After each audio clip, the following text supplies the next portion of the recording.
안녕하십니까. 조갑제TV 시청자 여러분, 저는 조갑제닷컴의 조셉별입니다. 오늘은 2019년 6월 11일 밤 11시를 가리키고 있습니다.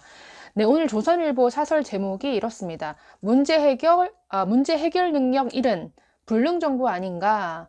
네, 문재인 정부를 가리켜서 하는 말이죠. 불능 정부다. 무능 정부라고 해야겠죠. 이 문재인 정부가 그동안 해온 모습을 보면 굉장히 해결이 쉽지 않은 문제에 있어서는 정말 손을 놓고 수수방관하는 이러한 모습들을 볼 수가 있습니다. 예를 들어서 얼마 전에 있었던 현대중공업 사태, 민노총이 법원의 판결도 무시하고 아주 불법 점거를 일삼고 정말 폭력을 경찰을 향해서 휘두름에도 불구하고 아무런 조치도 안 했습니다. 아무런 언급조차도 하지 않았습니다. 이 현대중공업이 대우조선해양을 인수하는 데 있어서 주선자는 정부였습니다. 정부가 추진한 일이었음에도 불구하고 정말 노조가 민노총이 나서서 정말 불법을 일삼으면서 막고 나서자 거기에 대해서 어떤 언급도 하지 않았습니다. 정말 이렇게 대낮에 정말 시민들이 고스란히 피해를 떠안는 이러한 불법 점거, 폭력 이런 것을 보면서도 정말 남의 일 보듯이 하던 정부가 바로 이 문재인 정부입니다. 자, 국가 간의 해결이 어려운 문제에 있어서는 어떨까요? 똑같다라는 거죠. 지금 화웨이 사태와 관련해서 미국 편에 설 것이냐, 중국 편에 설 것이냐 등등 우리 앞에 놓인 이 외교적인 현안 해결해야 될 일들이 너무나 많음에도 불구하고 이 문재인 정부는 그야말로 무능함을 그대로 노출시키고 있습니다. 자, 이런 무능함 때문에 정말 당장 피해가 눈앞으로 다가온 문제가 바로 일본과의 문제입니다. 자, 일본과의 이 관계는 작년 10월 대법원의 강제징용 피해자들에 대한 손해배상 판결 이후에 정말 악화 일로를 걷고 있습니다. 지금 이 문제를 이 문재인 정부는 그야말로 수수방관해 왔습니다.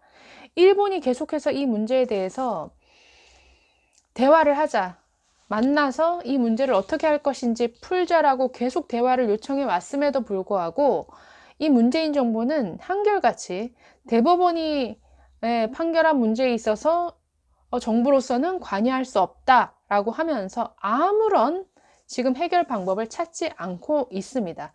자, 이러는 사이에 지금 한 2, 3개월 있으면 만약에 이대로 가다가는 정말 일본의 경제 보복, 중국의 경제 보복과는 전혀 비교할 수 없는 이 우리나라 경제에 정말 치명적인 피해를 줄 수 있는 이 일본의 경제 보복이 지금 시작될 판입니다. 네, 이 문재인 정부의 외교 실종, 외교에 있어서의 어떤 무능력은 어제 오늘 일이 아닌데요.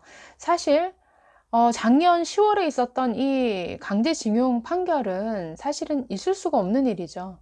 왜냐하면 일본과 우리나라 사이의 어떤 배상 문제는 한일협정에 의해서 1960년대에 이미 종료가 됐습니다. 이건 국가 간의 조약입니다.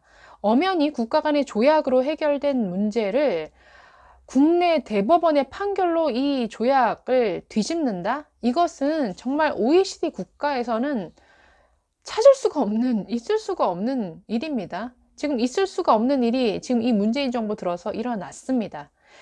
자, 그런데도 지금 아무런 외교력을 발휘하지 못하고 있죠. 2018년 10월에 이 강제징용 판결이 날 것을 이 정부는 이미 예상을 하고 있었죠. 분명히 예상되는 일이었습니다. 이게 예상이 되면 어떻게 해야 될까요? 위기 관리를 해야죠. 일본의 반발이라는 것은 당연히 예상되는 것이고, 그렇다고 한다면 이 일본의 반발에 따른 여러 가지 외교적인 문제, 또 여러 가지 경제적인 문제, 이 후폭풍을 어떻게 외교적으로 잘 관리해 나갈 것인가, 이에 대한 어떤 대비책이 마련이 되어 있었어야죠. 지금까지 아무것도 없습니다. 판결 전부터 시작해서 판결 이후에 상당한 시간이 그냥 흘러가고 있음에도 불구하고 지금 아무런 조치를 취하고 있지 않다라는 거죠.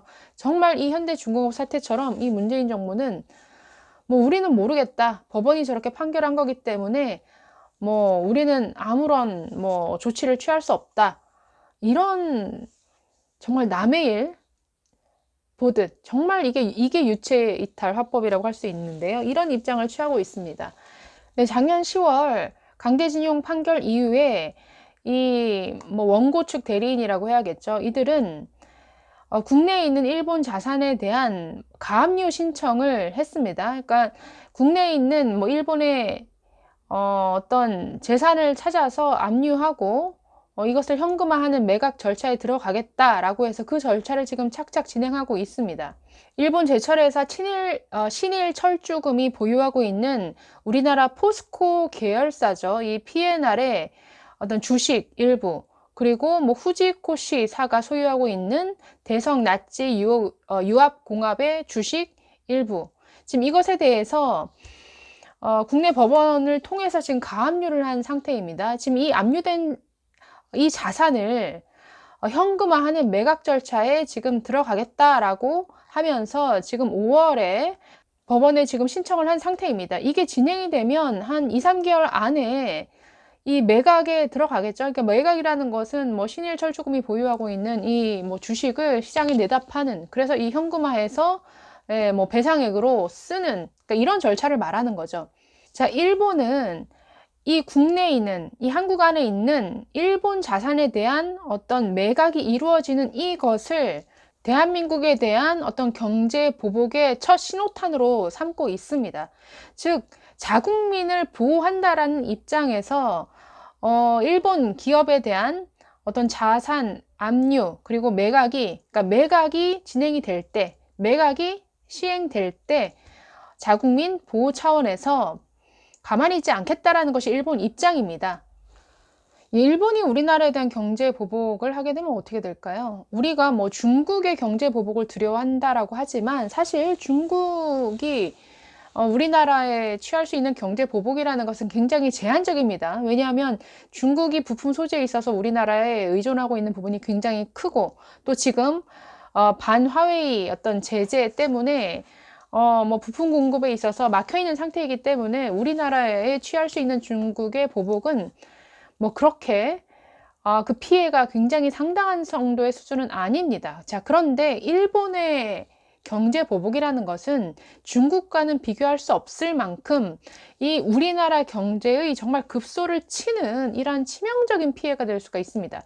네, 우리나라에 있어서 뭐 반도체 분야라든가 뭐 전자제품, 뭐 OLED 부분, 이쪽에 있어서 일본에 의존하는 이 부품, 그리고 소재, 장비는 정말 어마어마한 양입니다. 우리는 정말 예를 들어서 반도체 어떤 부품의 상당 부분을 일본에 의존하고 있습니다. 예를 들어서 그 반도체 웨이퍼를 닦는 불화수소 같은 경우에는 아주 고순도 불화수소를 일본 기업이 생산하기 때문에 일본에 의존하고 있는데 거의 90% 이상을 일본에 의존하고 있습니다.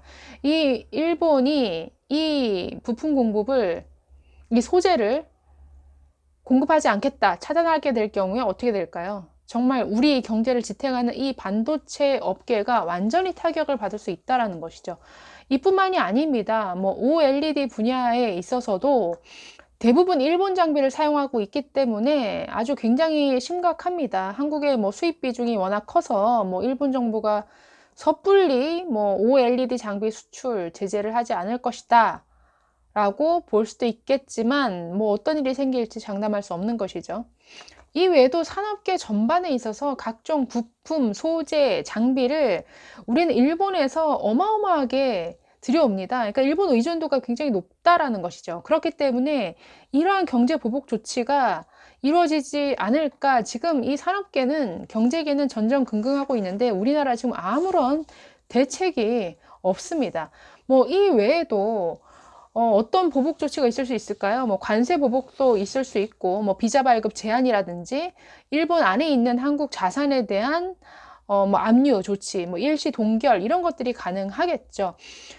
지금 이러한 일이 지금 뻔히 예상이 됩니다. 지금 뭐 법원에 매각 신청을 해서 이게 2, 3개월 안에, 아니면 2, 3개월만 지나면 지금 바로 뭐 매각에 착수할 수 있는 이런 상태가 되는데, 지금 일본은 계속해서 뭐 재정위원회를 뭐 열자고 한다든지 여러 지금 대화를 계속 요청해 오고 있습니다만은 오히려 우리나라에서 네, 그야말로 계속 똑같은 반응을 보이고 있죠. 우리가 해줄 수 있는 건 아무것도 없다. 뭐 대법원 판결에 대해서 우리가 이래라 저래라 할 수 없다. 지금 이런 뭐 아무런 전략이 없는 이런 상태로 지금 뭐 대응을 하고 있으니 지금 해결이 전혀 요원한 상태입니다. 일본도 사실은 이 경제 보복 조치 원하지 않겠죠. 왜냐하면 일본 입장에서는 우리나라가 굉장히 큰 시장인데 그 시장을 잃는 것이니까 이런 것을 원하지 않겠습니다만은 이러한 경제 보복을 원하지 않는데 경제 보복까지 가지 않을 이 명분을 우리나라가 줘야 되지 않습니까? 그게 바로 외교를 통해서 이루어지는 일이죠. 지금 아무런 외교력을 발휘하지 못하고 있는 이러한 정말 한심한 상태입니다. 네, 그래서 2, 3개월 후에는 정말 우리나라에 어떤 일이 벌어질지 모르겠습니다. 우리나라는 지금 화웨이 사태와 관련해서 중국의 보복을 두려워하지만 일본의 보복은 비할 바가 못 됩니다. 이 정부, 이 문제를 어떻게 해결해 나갈까요? 정말 이렇게 무능한 이 정부에 우리 이 경제계가, 우리 기업들이 정말 그 운명을 맡기고 있는 게 참으로 위태로워 보입니다. 네, 감사합니다.